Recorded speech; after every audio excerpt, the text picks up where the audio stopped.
Hello student, welcome to my YouTube channel. आज है होली, तो आप सभी व्यूअर्स को होली की बहुत बहुत शुभकामनाएं। एमएससी केमिस्ट्री होने के बाद हमें जॉब कैसे मिलेगी, ये एक ऐसा क्वेश्चन है जो कि आप में से कई सारे सब्सक्राइबर मुझे लगातार पूछते हैं। मैं अपने वीडियोस के थ्रू आपको लगातार बताता रहता हूं कि कैसे आप अपनी जॉब सर्च को इफेक्टिव बना सकते हैं। आज के इस वीडियो में एमएससी केमिस्ट्री फ्रेशर जॉब के बारे में बात करेंगे। तो एक बहुत ही अच्छी अपॉर्चुनिटी है एमएससी केमिस्ट्री फ्रेशर स्टूडेंट के लिए। आज जिस जॉब के बारे में हम बात करने वाले हैं, इसका पता भी मुझे लिंक्डइन के थ्रू ही लगा था, इसीलिए मैं अपने वीडियोस में आपसे कंटिन्यूसली कहता रहता हूं कि लिंक्डइन एक बहुत ही अच्छा टूल है आपकी जॉब सर्च के लिए। अब बात करते हैं जॉब की। तो ये जॉब है वेंकट लाइफ साइंसेज में। वर्क लोकेशन रहेगी हैदराबाद। अब मैं आपको जो जॉब नोटिफिकेशन है वही पढ़कर बता देता हूं कि क्या क्या रिक्वायरमेंट है, क्या एलिजिबिलिटी क्राइटेरिया है। सबसे पहले बात करेंगे, ट्रेनी रिसर्च एसोसिएट की पोजीशन है और 15 नंबर है, आप स्क्रीनशॉट में देख सकते हैं, यानी कि टोटल 15 वैकेंसीज हैं। अब रिक्वायरमेंट की अगर हम बात करें तो सबसे पहली रिक्वायरमेंट है should have the knowledge about chromatography technique. Chromatography की जो टेक्निक्स हैं उनके बारे में नॉलेज होना चाहिए। Demonstrated ability to meet deadline as per the need of organization. तो ये तो रिक्वायरमेंट हर ऑर्गेनाइजेशन में रहेगी कि जो डेडलाइन आपको दी गई है उसको आपको मीट करना है। थर्ड जो रिक्वायरमेंट है वो है should have sufficient knowledge of pharmaceutical field. तो फार्मास्यूटिकल फील्ड के बारे में आपको पता होना चाहिए कि फार्मास्यूटिकल फील्ड में कैसे वर्क होता है, क्या क्या वहाँ की रिक्वायरमेंट होती है। ये इन्फॉर्मेशन आप इजीली गूगल करके भी हासिल कर सकते हैं। फोर्थ जो रिक्वायरमेंट है कि should be familiar with spectroscopic technique. Example MS यानी मास स्पेक्ट्रोमीटरी, IR यानी इंफ्रारेड स्पेक्ट्रोमीटरी और NMR यानी न्यूक्लियर मैग्नेटिक रेजोनेंस स्पेक्ट्रोमीटरी।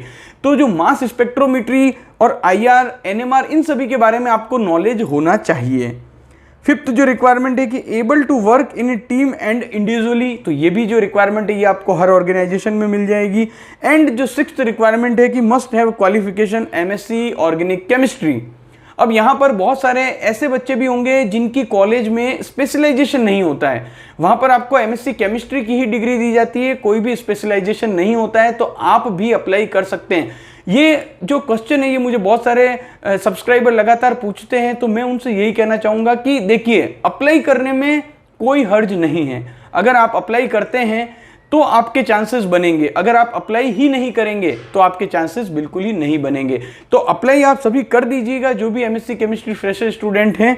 और किस पर आपको अप्लाई करना है, एक ईमेल आईडी आपको दी गई है hr@venkatsai-lifesciences.com। इस पर आपको अपना CV या रिज्यूम भेजना है। तो ये तो हो गई पहली वैकेंसी के बारे में बात।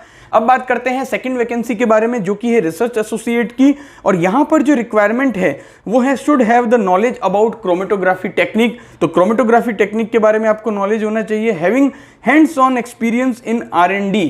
तो यहां पर एक्सपीरियंस मांगा गया है रिसर्च एंड डेवलपमेंट का। तो बहुत सारे फ्रेशर स्टूडेंट तो क्यूरियस होंगे ये जानने के लिए कि क्या फ्रेशर स्टूडेंट इसके लिए एलिजिबल हैं। इसका भी जवाब आपको इस वीडियो में आगे मैं देने वाला हूं।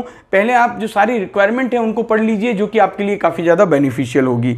थर्ड जो रिक्वायरमेंट है कि demonstrate ability to meet deadline, जो कि पहले फर्स्ट वैकेंसी में भी यही रिक्वायरमेंट थी। ये रिक्वायरमेंट हर वैकेंसी में किसी भी कंपनी में आप जाएंगे तो रहेगी। आप अगर किसी प्राइवेट ऑर्गेनाइजेशन में वर्क कर रहे हैं तो आपको डेडलाइन को मीट तो करना ही होगा। फोर्थ है कि should have sufficient knowledge of pharmaceutical field. ये भी पिछली वैकेंसी में हमने डिस्कस किया। Should be familiar with the spectroscopic technique, MS, IR, NMR पहले हमने डिस्कस कर चुके हैं।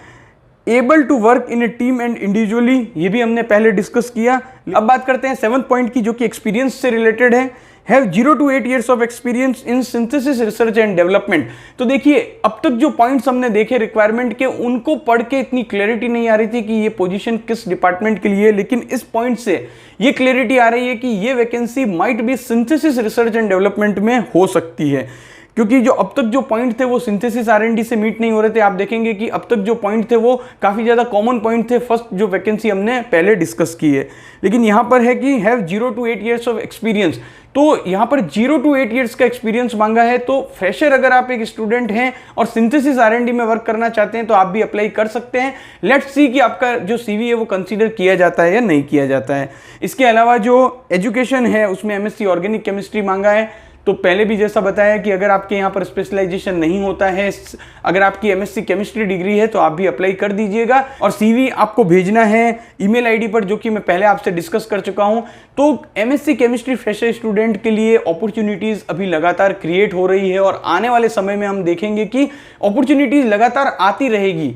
सबसे ज्यादा जरूरी बात है कि आपको प्रिपेयर होना है, आपको प्रिपेयर रहना है।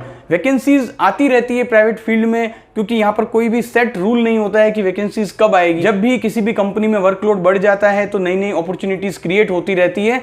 तो आपको प्रिपेयर रहना है कि कोई भी वैकेंसीज आती है, आप अप्लाई करते हैं तो आपका इंटरव्यू में अच्छा परफॉर्मेंस हो, जिससे कि आपका सिलेक्शन हो जाए। आई होप कि ये वीडियो एमएससी केमिस्ट्री स्टूडेंट के लिए हेल्पफुल रहेगा। Thank you for watching this video.